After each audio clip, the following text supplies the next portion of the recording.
Hello students, welcome to Hindi lecture. Myself Miss Sawant and today we are going to start our grade 5 Hindi पाठ क्रमांक 10 गड़ा धन। सुंदरपुर गांव में रामदीन नाम का किसान रहता था। उसके 4 बेटे थे। रामदीन स्वयं तो बहुत परिश्रमी था, पर उसके चारों बेटे बड़े आलसी थे। हर समय इधर उधर बैठकर गप्पे मारा करते थे। रामदीन उनके इस अल्हड़पन से परेशान था। उसे हमेशा बेटों के भविष्य की चिंता सताया करती। वह दिन रात यही सोचा करता कि बेटे अपना पेट कैसे पालेंगे। एक दिन रात वह इन्हीं चारों विचारों में खोया था। वो जो रामदीन नाम का किसान था, उसके 4 बेटे थे, बट कोई भी कुछ भी काम धंधा नहीं करता था। वो सिर्फ इधर उधर बैठने, गप्पे लड़ाना, यही काम करते थे। और इनकी भविष्य की चिंता उनके जो पिताजी थे रामदीन, उसको खाए जाती थी। एक दिन वो रात को ऐसे सोच रहा था, तभी उसकी पत्नी ने झिझकते हुए उसे एक उपाय सुझाया। उपाय सुनकर वह कुछ देर सोचता रहा, फिर एकाएक खुशी से उछल पड़ा। क्या हो गया? वो रामदीन अपने बेटों के लेके बहुत परेशान था, तो उसने उसकी बीवी को कुछ बताया होगा। तो उसकी बीवी ने उस पर एक सुझाव बताया और उस सुझाव के बारे में वो सोचने लगा। उसके बाद अगली सुबह रामदीन ने अपने चारों बेटों को बुलाकर कहा, मैं और तुम्हारी माँ अब बूढ़े हो गए हैं। हम दूर तीर्थ यात्रा पर जा रहे हैं। मैंने खेत में धन गड़ाकर छिपा रखा है। यदि कोई जरूरत पड़े तो उसे निकाल कर उपयोग कर लेना। क्या बोला वो कि मैंने और तुम्हारी माँ ने खेत में धन गड़ा के रखा है और हम तीर्थ यात्रा जा रहे हैं। अगर आपको जरूरत पड़े तो ये निकाल के उसका इस्तेमाल करना है।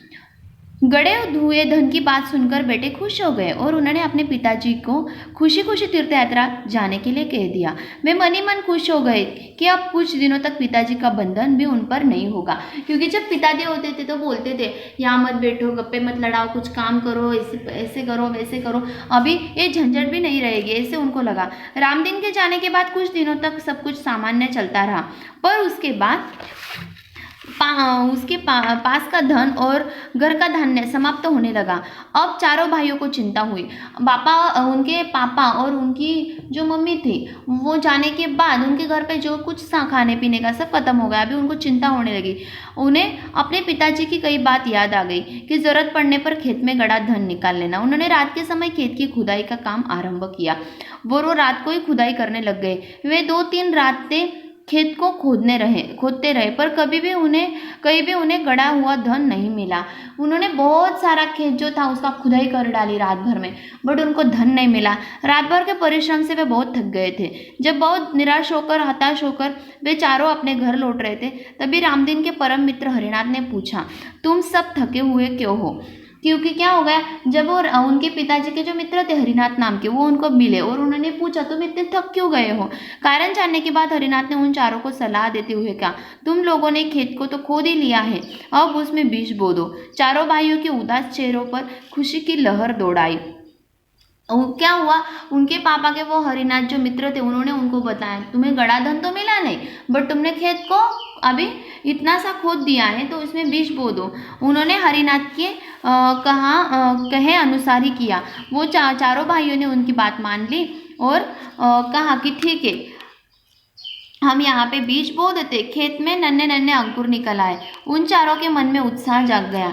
उन्होंने बीज लगा दिए और वो बीज लग भी गए। वे निराई गुड़ाई करने लगे। फसल बहुत अच्छी हुई। हरिनाथ काका को धन्यवाद देकर वे फसल को बाजार में बेचने के लिए ले जाने की तैयारी जुटे थे। उसी समय तीर्थ यात्रा से रामदीन और उसकी पत्नी लौट आए।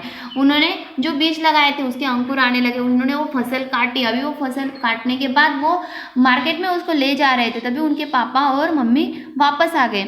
माता पिता के आते बेटों ने उनके चरण स्पर्श किए।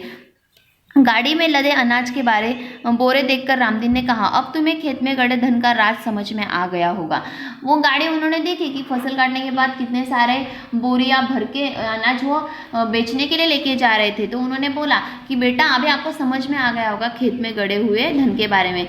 चारों ने सिर हिलाकर स्वीकार किया और कहा, हाँ पिताजी, अब हम यह भी समझ गए कि जीवन में परिश्रम के बिना कुछ भी संभव नहीं है। परिश्रम से ही धन कमाया जा सकता है। और उनके बेटे समझ गए कि जीवन में परिश्रम के बिना कुछ भी हासिल नहीं होता।